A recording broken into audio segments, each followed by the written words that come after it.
우리가 지난 시간에는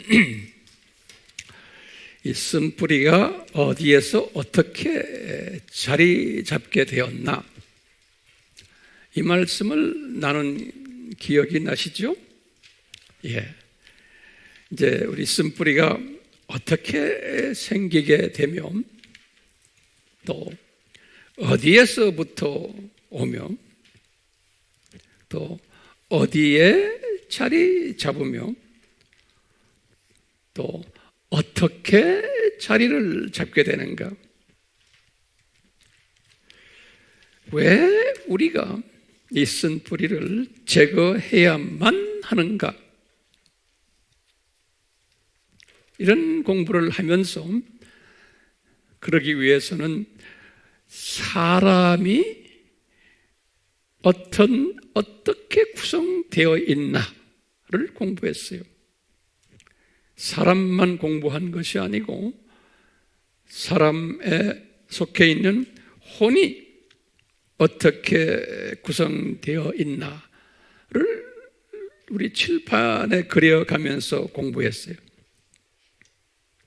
그리고는 그 사람의 영과 마음 속에 쓴뿌리가 자리 잡고 있다라는 것을 공부했어요.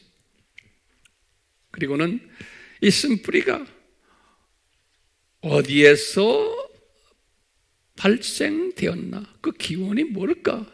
그러면은 애굽이다, 이 세상이다, 이렇게 말씀드렸고, 으뜸되는 쓴뿌리는 무엇일까? 그러면 질투심이다, 이걸 우리가 공부했어요.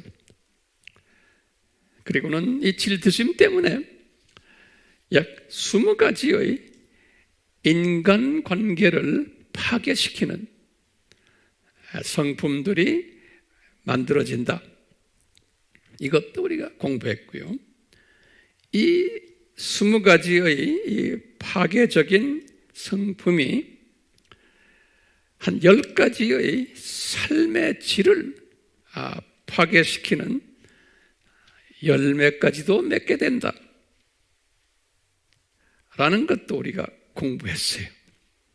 그러면은 이 쓴뿌리가 우리의 삶 속에서 어떻게 형성되었나 라고 할 때, 가정 환경이나 또는 주변 환경, 교육 환경, 기타 등등 이런 환경이 우리를 이렇게 쓴뿌리로 만드는 일에 기여해왔다 라는 것도 우리가 공부했고요. 그런데 이제 이런 쓴뿌리를 가진 분이 구원을 받을 때 이 쓴뿌리가 있는 그 채로, 지닌 채로 구원받는다라는 것도 우리가 공부했어요. 그러면 구원은 어떤 사람들이 받는가? 그러면 이것은 하나님의 은혜를 받은 사람이 예정적으로 예정된 사람이 때가 되어서 구원받게 된다라는 것도 우리가 공부했어요. 그러면 구체적으로 어떻게 구원을 받느냐? 그러면 아주 중요한 개념이죠. 하나님의 성령님이 내 속에 있는 내 영과 연합되었을 때 구원받는다. 중요한 개념이죠. 이렇게 연합되었을 때 구원받는다 라는 것까지도 공부했고요. 제가 지금 이 복습하는 이유는 여러분들 이거 정리하셔야 돼요. 그렇기 때문에 자꾸 복습하는 거예요. 한 번 들어가죠 안 돼요. 지금 정리하고 있어요? 하고 있죠. 그래서 내 입에서 이게 그냥 나와야 돼요. 이 주변 사람들에게 설명할 때 논리적으로 그렇기 때문에 열심히 적으셔야 돼요. 한 번 들었다고 안 적는 사람이 가끔 있어요. 내 눈에 보여요. 그러면 저는 내가 뭐 하라 그러면 다시 말합니까? 시간도 없는데 나도 입이 아파요. 네, 그렇지만 저를 보더라도 적으셔야 돼요. 다시. 저를 보더라도 말이 좀 이상하네요. 자, 그 다음에 개념이 중요한 개념이에요. 이렇게 구원받은 사람을 우리 지난 시간에 성서를 섭렵하면서 뭐라고 불렀냐면 중요한 개념들이 거기 숨겨 이렇게 구원받은 하나님의 사람들을 속사람이다라는 단어를 바울이 썼어요. inner man 또는 inward man 그랬어요. 성경 구절 로마서 7장 22절 에베소서 3장 16절 이 두 구절은 항상 기억하셔야 돼요. 실력을 갖고 있는 사람은 지금 내가 말씀하는 거 하나하나 다 내 것을 만들어야 돼요. 그 다음에 또 성서에서는요 구원받은 하나님의 자녀를 새 피조물이다 그랬어요. New creature 고린도 후서 5장 17절에 또는 어떻게 또 불렀냐면 다 바울이에요. 천국 시민이다 그랬어요. 에베소서 2장 19절과 빌립보서 3장 20절에 그리고는 바울이 또 뭐라고 불렀냐면 하나님의 자녀다. 또는 요한도 하나님의 자녀다. 요한복음 1장 12절에 바울은 에베소서 2장 8절에서 9절에 바울은 또 하나님의 가족이다 라는 단어도 썼어요. The family of God 에베소서 2장 19절에 네. 자, 그런데요. 그 다음부터 이제 제가 오늘 설교를 연속해요. 제가 잔소리처럼 하지만 항상 가르치실 때 지난 시간에 했던 것을 꼭 리뷰를 하세요. 저처럼. 그리고는 또 그 다음에 가르치세요. 아멘? 아멘 하세요. 아멘 좀 크게 하세요. 제가 찬소리처럼 해요. 그래야 여러분들이 능력 있는 선생님이 되세요. 학생 입장에서 항상 가르쳐야 돼요. 나만 안다고 해서 내 식으로 하시면 안 돼. 저처럼 또 반복을 해야 돼요. 자, 오늘 주님이 주시는 연결된 말씀이에요. 우리가요, 어떻게 해서 하나님의 자녀가 되었는가 한번 질문을 탁 던져보는 거예요. 그러면요, 그 다음 개념이 뭐냐면요, 내 속이라는 것은 이제 구체적으로 내 영 속에 이런 말이에요. 내 마음과 영 속에 같이 자리 잡고 있었던 사탄의 영이 쫓겨났기 때문에 하나님의 영이 들어오셔서 쫓아냈기 때문에 우리가 하나님의 자녀가 된 거예요. 그러면 그 다음 개념이 중요한 개념이에요. 왜 쫓김을 당했을까? 사탄의 영이, 그 강한 영이 왜 쫓김을 당했을까? 그러면 뭐라고 여러분들이 대답하실래요? 그러면 중요한 성경의 가르침이 있어요.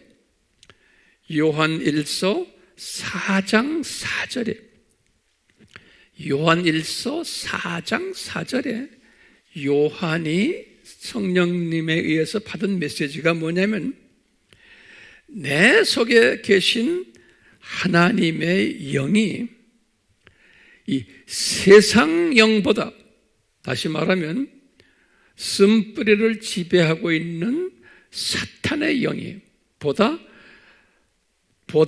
더 크시니라 그랬어요. 여기 보면 제가 원어를 딱 들여다보면요, 여기에 비교급으로 되어 있어요. 비교급으로. 크다는 요 말은 헬라 말로 메가스, 우리가 이게 메가급이다 그러죠. 우리 쓰는 말 있죠? 그게 헬라 말이다. 메가스. 그게 크다는 소리예요. 그런데요, 요건 비교급으로 쓸 때는 뭐냐면요, 메이존 그래요. 메이존. 메가스를 비교급으로 쓸 때는 메이존 그래요. 같은 단어인데, 그래서 원어에는 메이존 이렇게 써놨어요. 제가 원어책을 딱 보니까요. 그래서 이 메이존 하는 게 영어로는 그래서 greater, great 하다가 er을 붙인 거예요. greater. 그러니까 이 성령님의 이 사탄의 영보다 훨씬 greater, 크시다는 거예요. 크시다는 거예요. 그러면 거기다 좀 적으세요.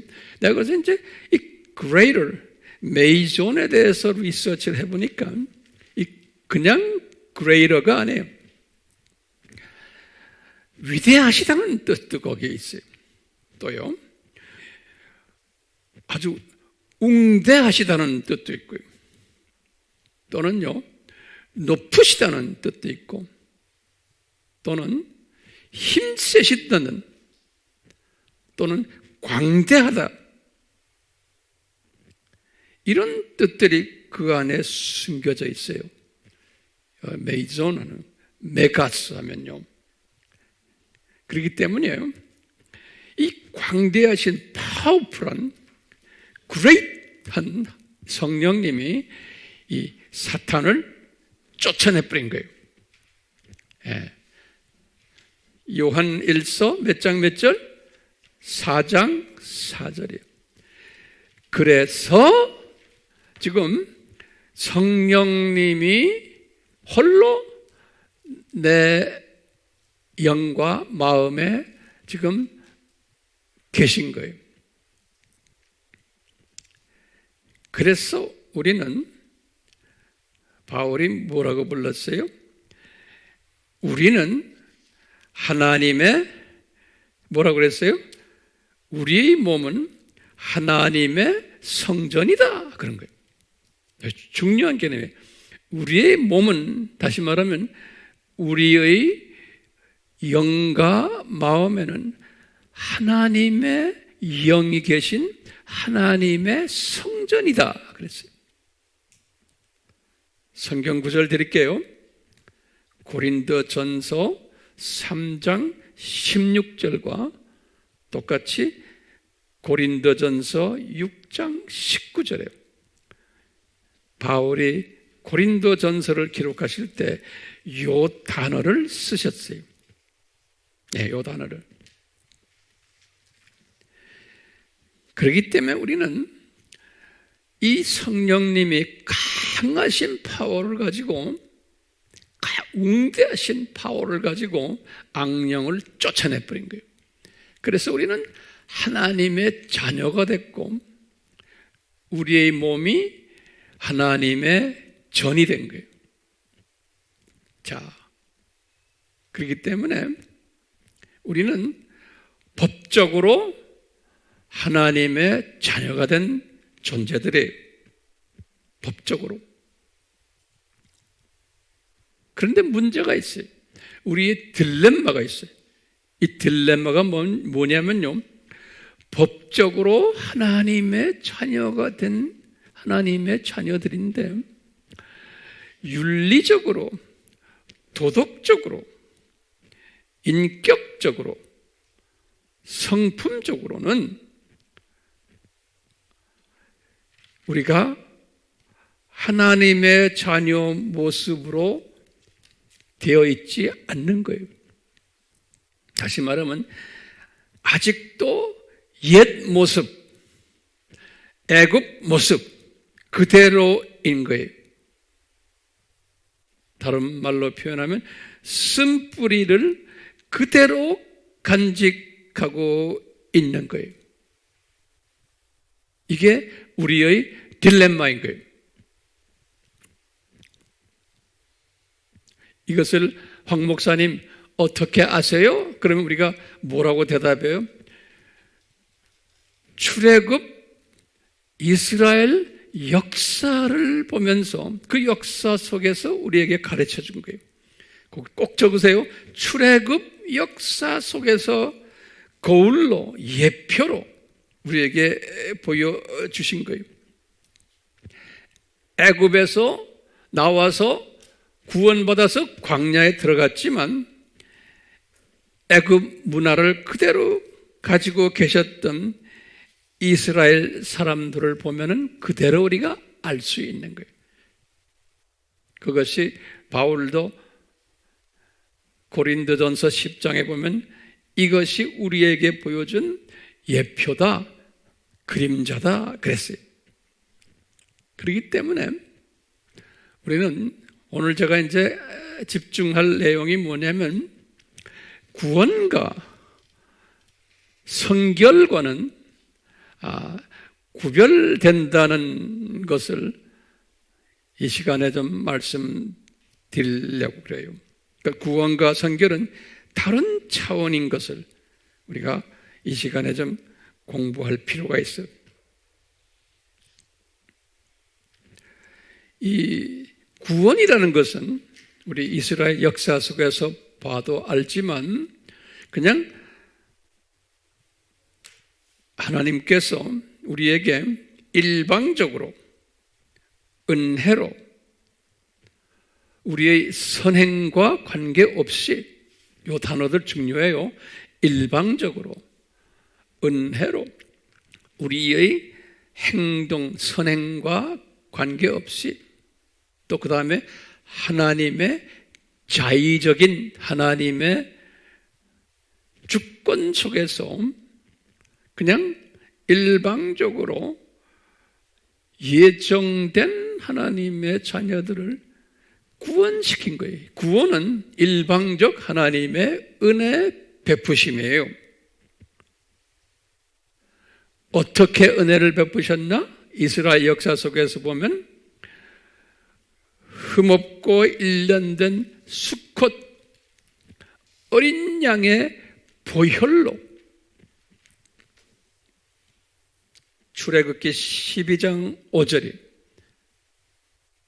이것을 신약의 관념으로 보면 흠없는 어린 양 예수님의 보혈로 흠없는 어린 양 예수님의 보혈로 베드로전서 1장 19절이에요. 또는 이건 베드로가 이렇게 말했고요. 바울은 그랬어요. 유월절 어린 양의 보혈로. 바울은요. 고린도전서 5장 7절에 또는 요한은 이런 말 썼어요. 계시록 5장 6절에서 요한은 도살당하신 어린 양 보혈로 그랬어요.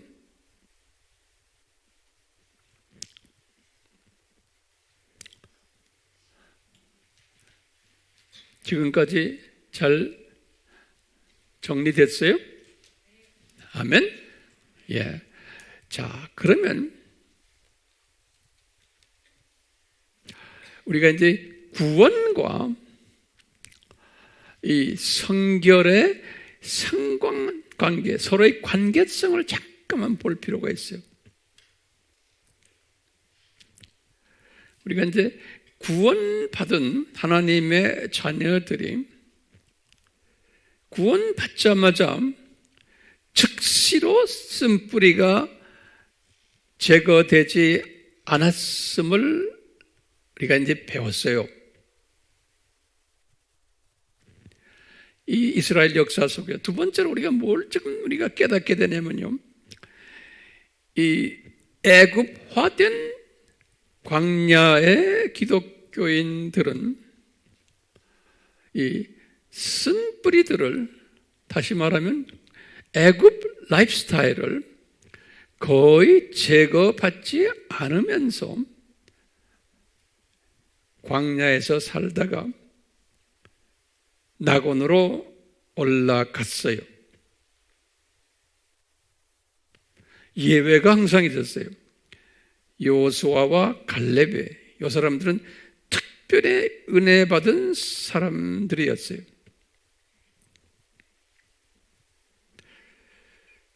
이런 모습을 보면서 이제 우리가 조금 더 자세히 나중에 보겠지만, 이 구원은 단번에 이루어진 것인데, 이 성결은 평생 과제임을 우리가 배우게 돼요. 다시 제가 반복해요. 구원은 단번에 이루어진 일이지만 성결은 평생 과제예요. 그런데 광야의 기독교인들은, 이거 지금 우리가 이 이스라엘 역사 속에 두 차원의 기독교인들을 보죠. 이 1번에서 3번 기독교인들을 우리가 광야의 크리스찬들이라고 그랬어요. 4번에서 6번의 기독교인들을 가나안 크리스찬들이다. 이 두 그룹으로 대별이 돼요. 그런데 이 광야의 크리스찬들은 성화를 거의 안 하면서 이 세상에 살다가 그냥 낙원으로 올라가는 사람들이, 우리가 이런 공부 많이 했어요. 이 그룹이 훨씬 숫자가 많다는 것도 우리가 공부했어요. 그런데 이제 네 번째부터 여섯 번째 가나안으로 향하는 기독교인들은 이제 성화에 참여하는 그룹들인데, 이 성화도 당장 되는 게 아니고 이 평생 과제로 천천히 발전적으로 이 성화되는 것을 우리가 알 수가 있어요. 예. 그러니까 이 성화 이슈는 상당히 중요하면서도 우리가 깨달아야 될 이슈이기 때문에 오늘은 이 부분을 조금 다루려 그래요. 다음 시간에는 더 구체적으로 제가 이제 다루려 그래요. 자, 그러면 이 성화란 무엇인가 한번, 성화란 다시 말하면 성결이란, 다른 말로 표현하면 쓴뿌리를 제거하는, 제거된, 완전 제거하는 사람은 아무도 없어요. 바울도 마찬가지고, 이제 정도에 따라서 이제 다르지만 우리가 완전 100% 제거되고 하늘나라에 가는 피조물은 없어요. 다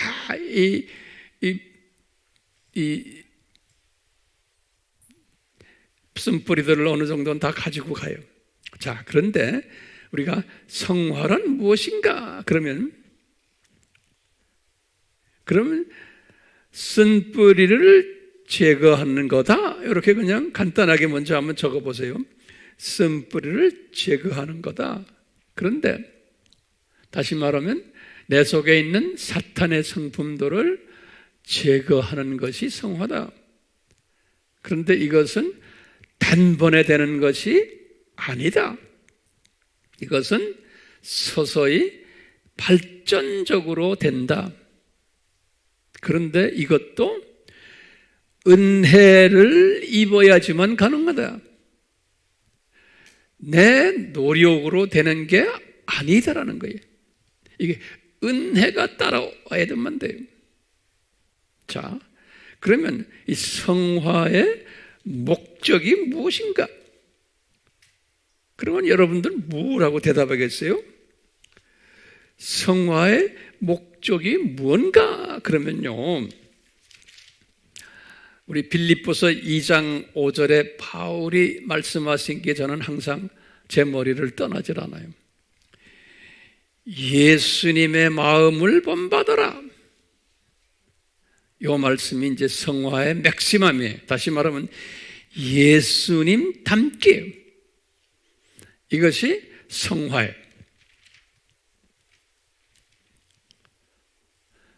그러니까 우리가 100% 예수님을 닮을 수는 없어요. 그렇지만 예수님을 닮아라 하시면서 빌립보서 2장 5절에서부터 쭉 11절까지 바울이 가르친 이야기가 있어요. 우리 잘 아는 거죠?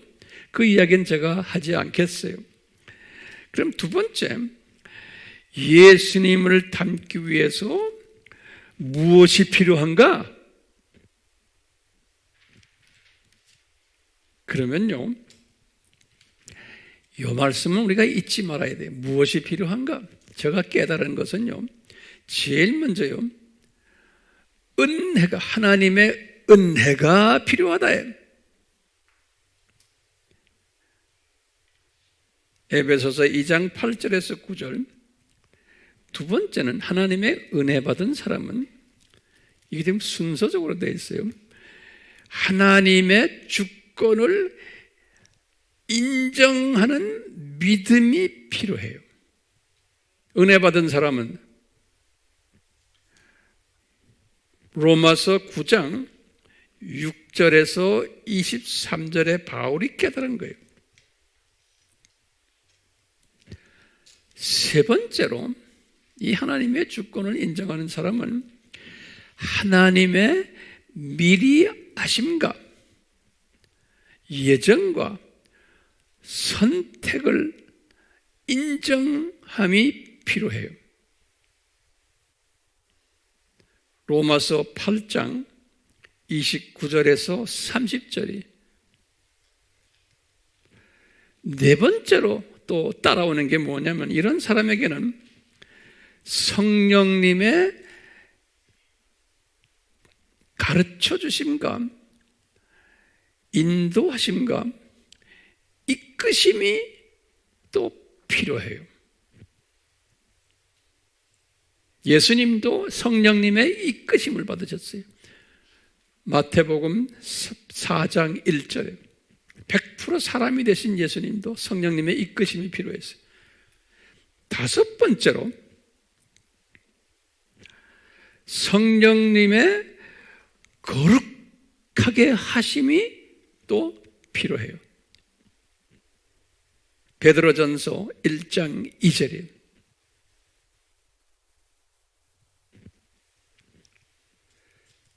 그렇기 때문에 예수님을 닮아가기 위해서는 이 다섯 가지가 우리가 순서적으로 필요한 거예요. 그런데 우리의 딜레마가 있어요. 이런 예수님을 닮기 위한 이 다섯 가지의 필요한 이것이 우리에게 즉시로 임하지를 않아요. 이것은 우리의 평생 과제로 우리가 얼만큼 이 다섯 가지를 담느냐에 따라서, 그릇에 담는다는 거예요. 내가 이렇게 수영 하나에 따라서 이것이 다섯 가지가 임하면서 이 쓴뿌리들을 이렇게 제거시켜 주세요. 쓴뿌리들을. 그렇기 때문에 이게 평생 과제로, 그러니까 어떤 분은 빠른 속도로, 바울 같은 분은 상당히 빠른 속도로 이 은혜가 임했어요. 어떤 분은 조금 임하다가 말아버리다가 주님 나라에 가는 사람도 있고, 어떤 분은 늦은 속도지만 나중에 하늘나라에 가기 직전에는 아주 아름다운 열매를 맺혀서 가시는 분도 계시고, 사람마다 다 달라요. 그러니까 내가 지금 이런 말을 하는 것은요, 이런 시스템을 아셔야지만 내 자신을 내가 점검하며 매일, 그리고는 주변의 주 안에서의 우리 형제 자매들을 내가 점검할 수가 있어요. 아, 저 사람은 어느 수준에 지금 와 있구나. 성화 단계 중에서도 어느 수준에 와 있구나. 저 사람은 아직도 성화 단계에 들어있지 않구나. 저 사람은 겉보기에는 집사고 장로고 권사고 선교사고 목사지만 신학자지만 아직도 광야에 머물러 있는 사람이구나 아니구나, 이것을 이제 우리가 볼 수 있는 영적 통찰력과 분별력을 가지게 돼요. 이 시스템을 알아야지만. 그래서 지금 이런 공부를 지금 우리가 하는 거예요. 나를 위해서, 또 주변을 위해서, 그 다음에 내가 이것을 또 주변 사람들에게 깨달은 것을 나눠주면서 그분들이 또 이런 지혜와 통찰력을 가지도록 도와주기 위해서요. 그냥 우리가 지식을 쌓기 위해서 지금 공부하는 게 아니잖아요. 여기서 있는 황 목사님은 그런 소망을 가지고 지금 여기 서서 지금 이것을 여러분들과 나누고 있어요. 예. 그러니까 이 성화라는 것은 옛 사람을 벗어버리고, 다시 말하면 애굽 스타일을 벗어버리고 새 사람으로 옷을 입는 거예요. 바울이 쓰는 용어들이에요. 에베소서 4장 22절이에요. 에베소서 4장 22절이에요. 예수님께서는 이 성화를 어떻게 말씀하셨냐면, 공생애 시작하자마자 첫 설교로 이 성화를 제자들에게 가르쳐 줬어요. 이분들이 이것을 감당할 수는 없었지만 그것이 산상수훈에서 팔복의 가르침이에요. 마태복음 5장 1절에서 12절. 그래서 예수님께서는 복 있는 자는 그런 거예요. 예, 이 복 있다는 것은 성화의 삶을 사는 자는, 이런 말씀이나 마찬가지예요. 예. 그렇기 때문에 예수님께서는 이 팔복을 예수님께서는 상당히 강조하신 거예요. 그래서 앞으로 이제 우리도 성화 과정 속에서 우리 팔복 공부를 다시 한번 우리가 한번 조명하려 그래요. 아멘? 예. 그런데요, 이 광야의 크리스찬들은요, 특성 중에 하나가 뭐냐면요, 이 팔복 같은 메시지를 탁 이제 들으면은 뭐냐면 부담을 느껴요. 부담을 느껴요. 그러면 아하, 이분은 팔복의 수준의 은혜가 주어지지 않은 분이구나, 이렇게 우리가 한번 그냥 짐작을 해보는 거예요. 비평하는 게 아니고. 왜? 부담을 느끼는 거예요. 그러면서 이 광야 크리스찬들은 이 팔복 같은 것을 그냥 하나의 세상적, 이성적, 감성적 수준으로 그냥 받아주기만 하지, 이 속에 들어있는 영적 그 신비는 깨닫지를 못하는 거예요. 수없는 크리스찬들이나 심지어는 타종교 사람들도 이 팔복 말씀을 가지고 별난 이야기 많이 해요. 철학자들도. 그런 사람들은 이 신비를 모르면서 세상적 논리와 이론과 이성적 이해만을 가지고 이야기하는 거예요. 자, 이 광야 기독교인들은 숫자가 많기 때문에 이 팔복 같은 이야기를 많이 인용해요. 인용하지만 그것을 영적 수준에서 소화를 하지 못해요. 그렇기 때문에 뭐 이런 걸 가지고 설교하는 분들을 딱 들어보면은 아하, 이분이 어느 수준이구나라는 것을 우리가 분별할 수 있는 영적 수준을 가질 필요가 있죠. 아멘? 예. 자, 그렇기 때문에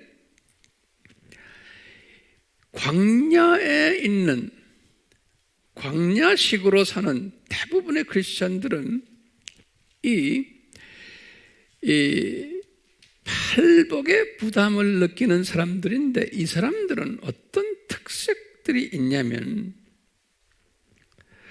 첫 번째 특색이요, 자기 속에 있는 이 쓴뿌리들 20가지, 이 쓴뿌리들, 또 삶의 질을 저하시키는 이런 것들을 은근히 즐겨하면서 함께 살아요.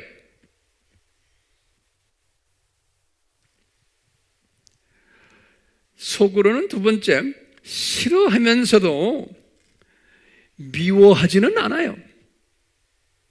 다시 말하면 미워한다는 말은 애통한다는 거예요. 내 이놈들, 왜 내 속에 이런 잡놈들이 있지? 그러면서 애통하면서 증오하는 그런 마음은 갖고 있지 않아요. 그게 특색이에요. 세 번째는 어떤 특색이 있냐면, 이런 그 쓴뿌리들을 가지고 자신의 유익을 챙기는 일도 해요. 거짓말하면서도, 남을 속이면서도 자기의 유익을 챙기는 일도 해요. 또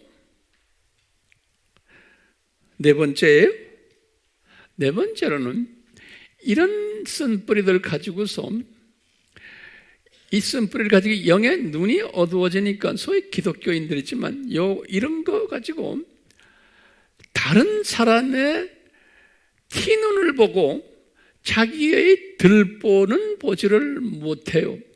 그렇기 때문에 이런 사람들은 남을 비평잘하고,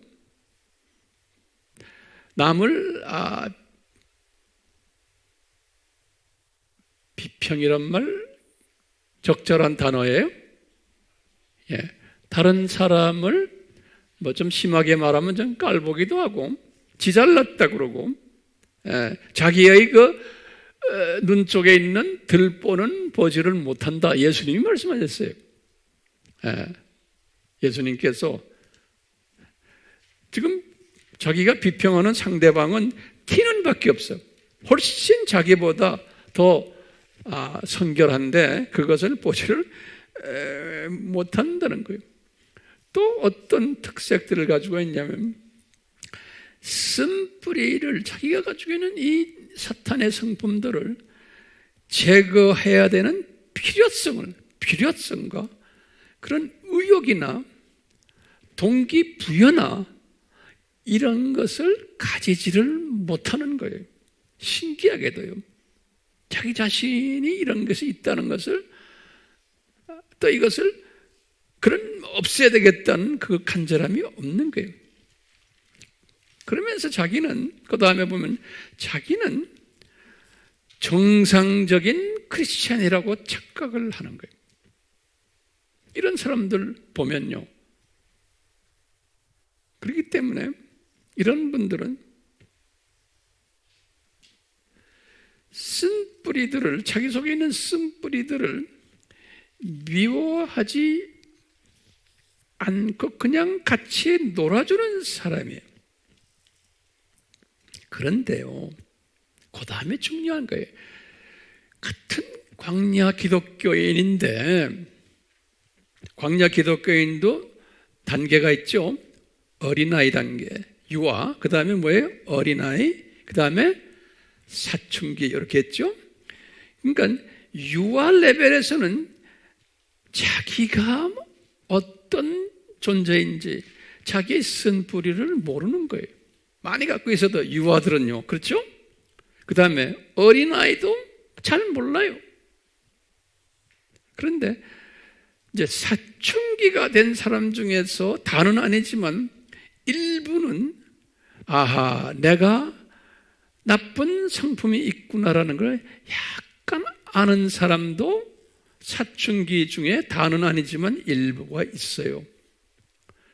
이 사람들은 어떤 사람들로 우리가 보냐면, 아하, 이 사람들은 그 다음 레벨로 발전할 수 있는 사람이겠구나 라고 우리가 보는 거예요. 다시 말하면 갈렙과 여호수아처럼 가나안으로 들어가는 은혜 받은 사람들이구나. 애굽에서 태어났지만 내가 볼 때 사도 바울이 이제 예수님을 영접하고는 주 35년에 영접했잖아요. 요거 잘 지금 정돈하셔야 하시고, 사도 바울이 35년 예수님을 영접하고 이 로마서를 기재한 것이 57년에, 이 말은 뭐냐면 예수님을 영접하고 이분은 22년 동안 이분도 어느 수준의 영적 유아의 경험도 하시고 어느 수준의 영적 어린아이의 경험도 하시고 그리고는 영적 사춘기 경험도 이분도 다 하시면서 이제 22년을 보냈다고 저는 보고 있어요. 그런데 그 졸업하는 것이 상당히 빨랐던 것 같아요. 그래서 이분이 로마서를 쓰실 때가 주 57년이죠. 그러니까 개정 몇 년이에요? 22년 됐을 때예요. 이분이 개정 22년 됐을 때 그 유명한 로마서 1장에서부터 7장까지 쓰신 거예요. 로마서 1장에서 7장. 이 로마서 1장에서 7장은 기독교의 핵심 교리예요. 기독교의 핵심 삼위일체론, 기독론, 구원론이 그 안에 다 담겨 있어요. 예. 그렇기 때문에 성서 중에 성서가 로마서예요. 그런데 특히 1장에서부터 7장이에요. 그런데 이분이 다른 바울이 쓴 성서는 이렇게 종합적으로 삼위일체론, 기독론, 구원론을 정리한 성서가 없어요. 그런데 이분이 22년 후에 개정 로마서를 쓰시면서 이것을 성령님이 이분에게 정리시켜줬어요. 그래서 1장부터 몇 장에? 7장까지 정리시켜 주시면서 이분이 7장 마지막에 엄청난 고백을 성령님이 이 사람에게 하시게끔 인도하셨어요. 7장 마지막에. 이 7장 마지막에 이분이 말씀하신 게 7장 22절에서 24절이에요. 기가 막힌 말씀을 하세요. 성령님이 이분의 입을 통해서, 그 유명한 바울의 입을 통해서 바울이 그러는 거예요. 내 속에 두 가지의 법이 공존하고 있다는 거예요. 이 바울이 고백하는 거예요. 내 속에라는 것은 내 어디예요? 영과 마음에. 그렇죠?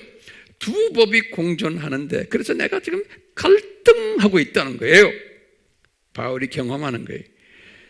그러면서 그런 게, 내 마음으로는, 이 말은 뭐냐면 내 속사람으로는 하나님의 법이 이 안에 있고 성령님이 가르쳐 주시는 성령의 9가지 열매, 예수님의 성품이 내 마음에 있는데, 육신으로는 그랬어요. 다시 말해, 육신으로는 죄의 법이 또 그 안에 있다는 거예요. 내 마음에. 이건 뭐냐면 쓴뿌리가 있다는 거예요. 내 마음에. 바울이요. 그래가지고요, 이 하나님의 법과 죄의 법이 이게 서로 갈등을 가지면서 공존하고 있다는 거예요. 바울이 이런 말씀, 이 고백을 하셨어요. 그래서 바울이 그 유명한 오라, 나는 공고한 사람이로다, 이 사망의 몸에서 누가 나를 건져내라, 그 유명한 말씀을 로마서 7장 24절에서 하셨어요. 이 말은 뭐냐? 이분은 정말로 은혜 받은 그 당시에 광야에, 내가 볼 때는 지금 이분은 이 사춘기 수준의 이 영적 수준에서 이제 졸업하는 과정이에요. 내가 볼 때. 그러면서 이분이 갈등을 가지시면서 이제는 8장으로 들어가는 거예요. 8장은 이제 여기에서 자유를 얻는 그러한 이야기가 그 유명한 로마서 8장이에요. 그런데 이분이 이 갈등을 내가 경험했단다? 지금 로마 교인들에게 말씀, 이것이 지금 요 말씀이 2000년 기독교 크리스천들에게 엄청난 가르침을 주는 말씀이에요. 그러니까 바울도 이 경험을 하셨단다. 이 갈등. 그러면서 이분이 여기에서 그 고민하는 오호라.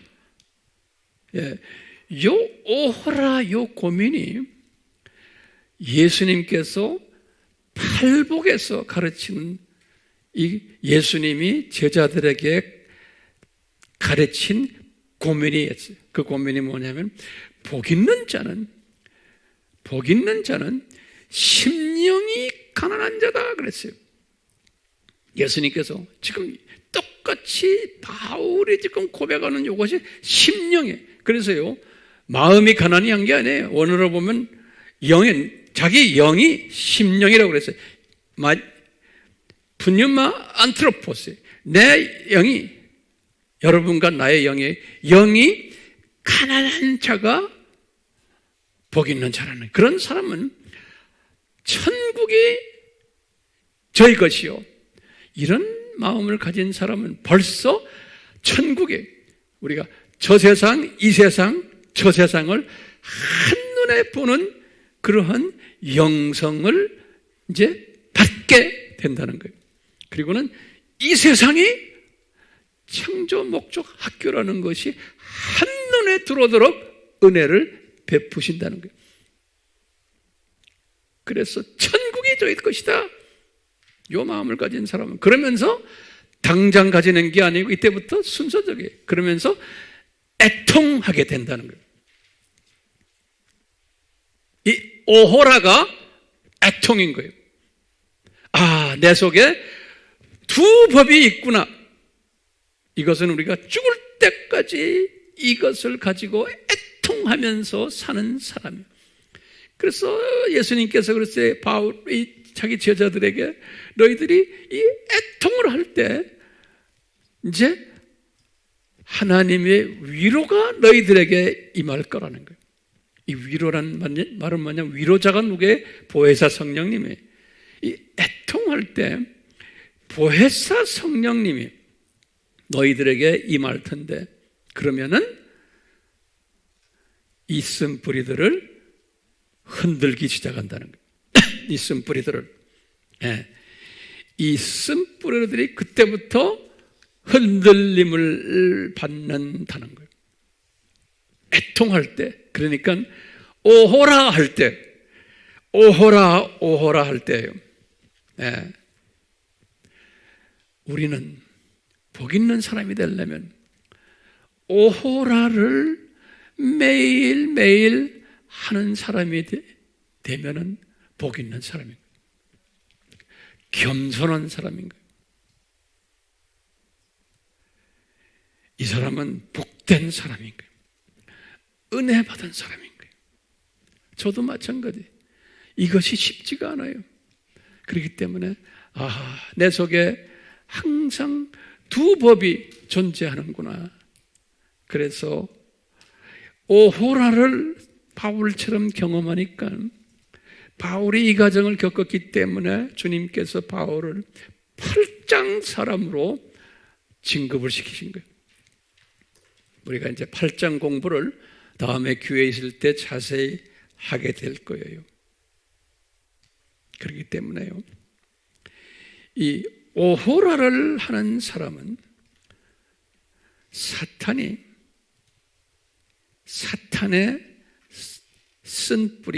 쓴뿌리도 감정을 가지고 있어요. 이 쓴뿌리도, 사탄의 성품들도, 이 쓴뿌리들이 감정을 가졌기 때문에 내가 오호라 할 때 이 쓴뿌리들이 무서워하는 거예요, 나를.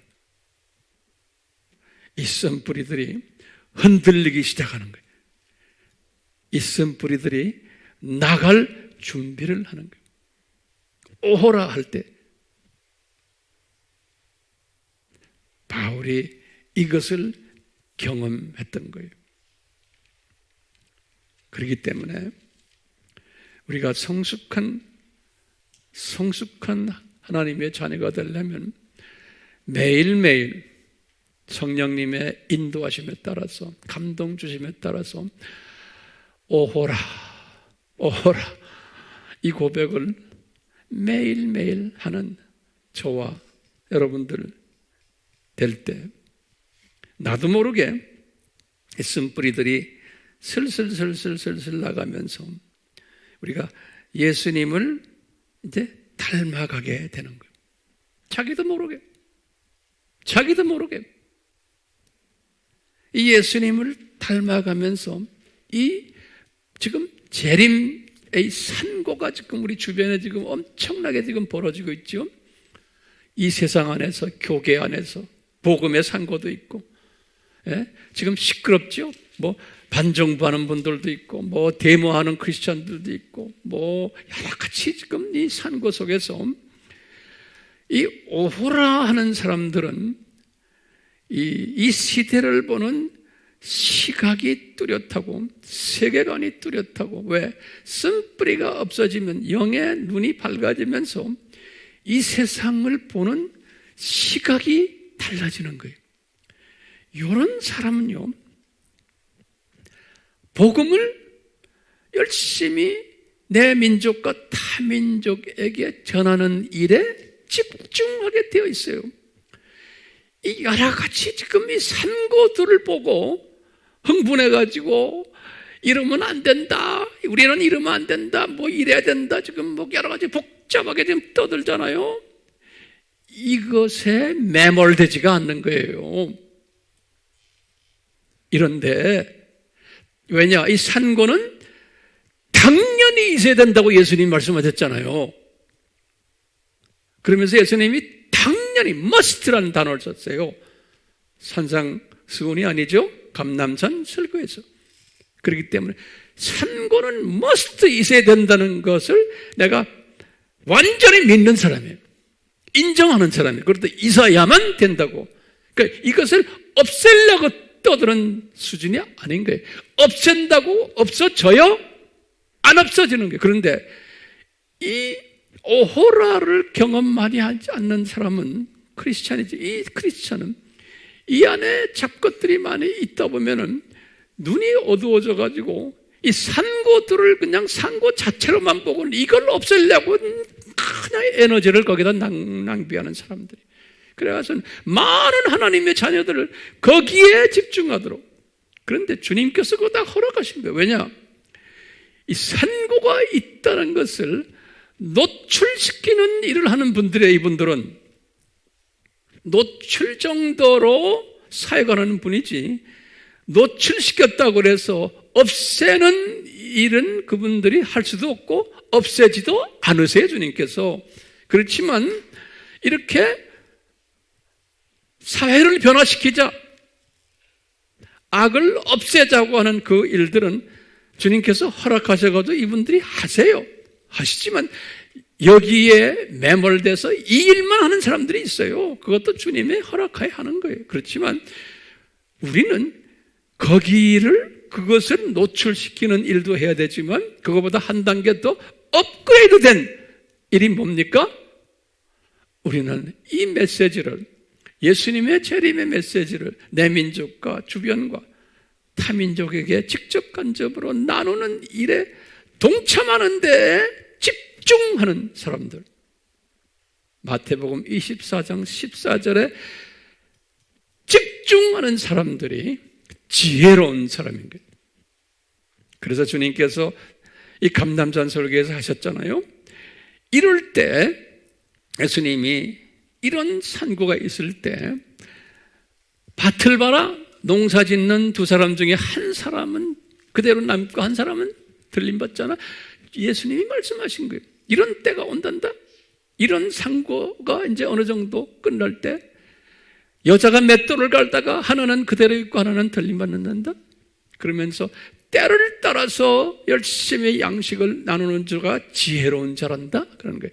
이런 산고에 매몰되지 말고, 그래서 우리 아미 식구들이 산고에 매몰돼가지고 그러지 마시길 바라요. 셀 모임에서도 이 산고 가지고 그냥 열을 내고 그러지 마시기를 바라요. 안 그러셨지만 제가 기후에 그렇기 때문에 우리는 선교지를 향해서 열심히 물질도 바치고 기도도 하고 정성을 바치고 하는 일에 우리가 할 필요가 있는 거예요. 그렇죠? 이런 사람은, 이런 시각을 가진 사람은 오늘 우리가 이제 찬송을 부를 텐데 내 영혼의 그 깊은 데서요. 내 영혼의 깊은 데서 맑은 가락 소리가 들려오는 것을 보는, 내 영혼이란 건 내 속에 있는 내 영혼, 우리 한국말 영혼이 혼과, 다시 말하면 영과 혼이, 다시 말하면 마음과 요 내 깊은 영이에요. 여기에서 이 맑은 가락 소리를 듣게 되는 거예요. 하늘 곡조가 언제나 흘러나와서 내 영혼을 고이 싸는 거예요. 이 성령님의 위로하심을 내가 이 세상에 지금 이 산고들을 보면서, 그래서 이 평화 하늘에서 내려오는 이 평화, 이 사랑의 물결이 내 영혼을 덮으소서. 그러니까 이런 산고 속에서 나는 예수님만 바라보면은 이 고백을 할 수 있는 게 내 마음이 잔잔한 거예요. 그래서 잔잔한 거기에서 끝나는 게 아니고 이 잔잔한 사람이 이 시대에 할 일이 무엇인지를 아는 사람이, 그냥 앉아있는 사람이 아니에요. 그런 사람 다 되시기를 예수님의 이름으로 축원합니다. 축원해요. 아멘. 우리 영상으로 보는 분들이요, 축원합니다. 이런 지혜자와 복 있는 자 되시기를 우리가 다음 시간에는 더 구체적으로 이제 이 부분을 우리가 또 다룰 거예요. 자, 우리 기도합시다. 예수님, 저희들이 지금 내 영혼의 그 깊은 데서라는 찬양을 부르려고 합니다. 성령님이시오, 우리 속에 깊이 이 찬양의 소리가 우리의 영 깊이 들어와서 우리의 영을 맑게 만드시고 하늘 곡조가 나의 영을 깨끗게 만드시고 선뿌리들을 조금씩 적어시켜 주시기를 간절히 간구하며 소원합니다. 예수님의 이름으로 소원합니다. 아멘.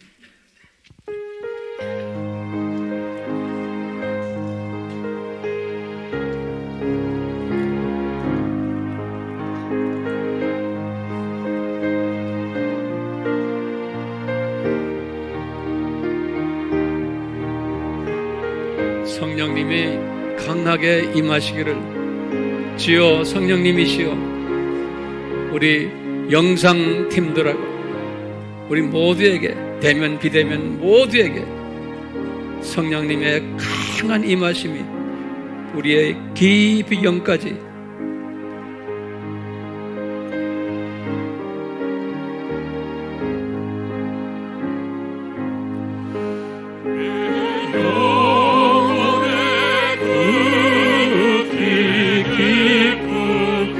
이 밑으로 내려다보세요. 그러면서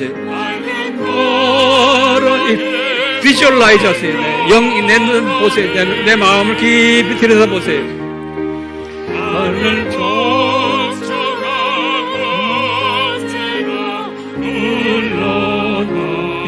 성령님의 역사하심을 느끼세요. 그러면 이 쓴뿌리들이 움직이기 시작해요.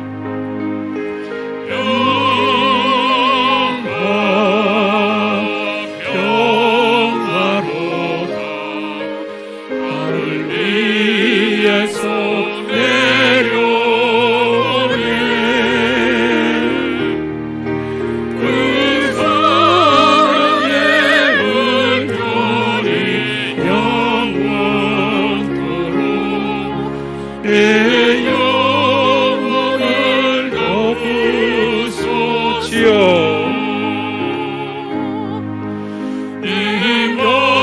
속에 솟아나 이 평안이 깊이 묻힌 보배로다.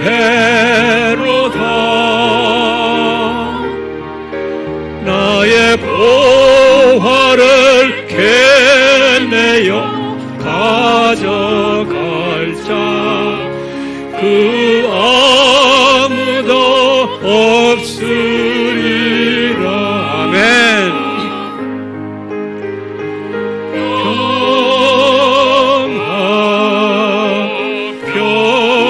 평화로다. 하늘 위에서 내려오네. 이 내려오는 성령을 받으십시오. 물결이 영원토록 내 영혼을 덮으소서. 우리가 이게 비주얼라이즈 하면서 노래하세요. 비주얼라이즈 하면서 이 성령님이 내 속에 지금 들어가시는 걸 느끼세요.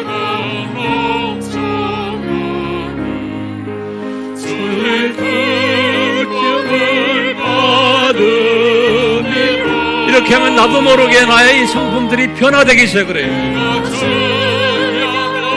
주님께 함께 있어 내 영혼을 편히시네.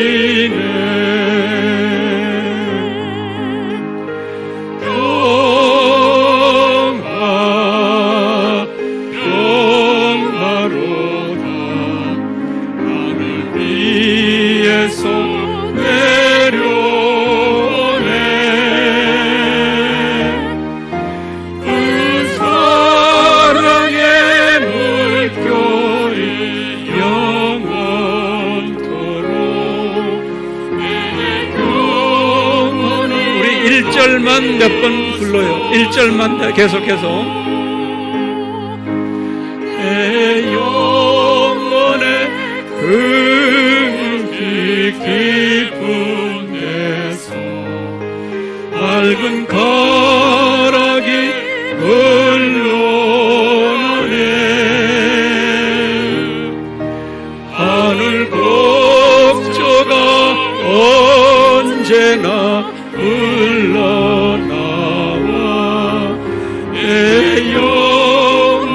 감사만 계속 나오는 감사만.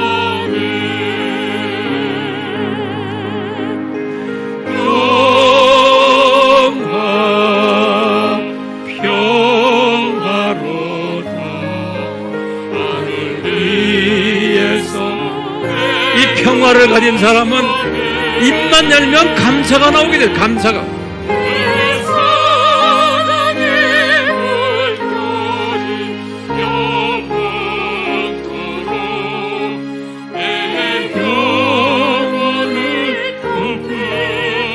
쓴뿌리들이 흔들기 시작하면서 감사만 하면 쓴뿌리들이 흔들려요.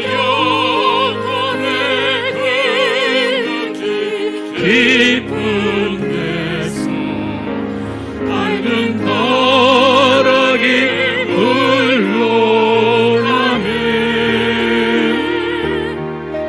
밝은 목조가 언제나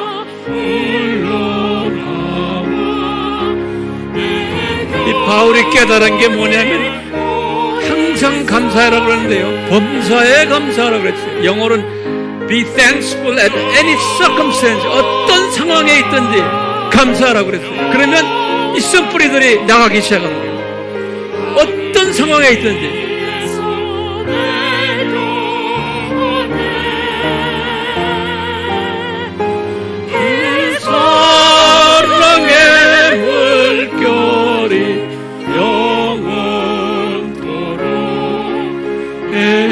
성령님 계속해서 임해 주시옵소서. 우리의 입술에 감사가 넘치게 하시옵소서. 자족하는 영을 부어주시옵소서. 자족하는 영을 부어주시옵소서. 환경을 보지 않게 해주시고 자족하는 영을 부어주시옵소서.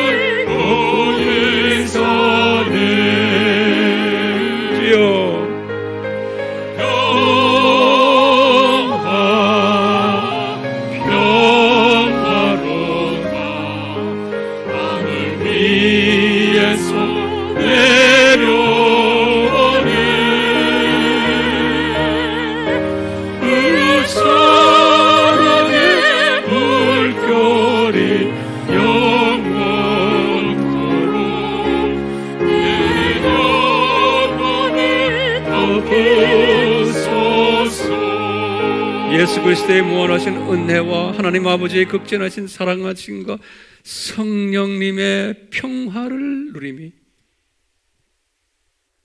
입을 열면 감사만 나오는 복된 자들 되도록 불평과 불안과 걱정은 싹 없어지고 어떤 환경에 처하더라도 감사가 넘쳐나는 at any circumstances 어떤 일이 있더라도 범사에 감사하는 지혜자가 하나님이 우리를 향한 뜻임을 깨닫는 그러한 한 분 한 분 되도록 예수님의 이름으로 축원하옵나이다. 아멘.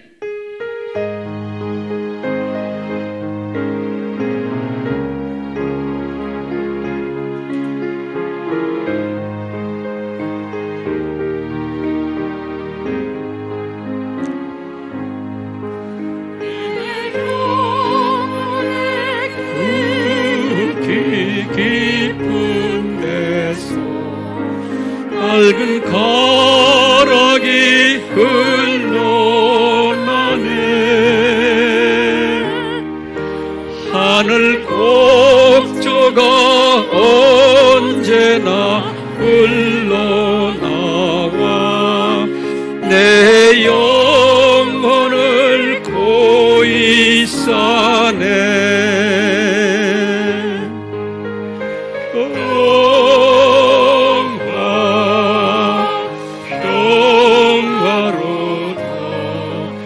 하늘 위에서 내려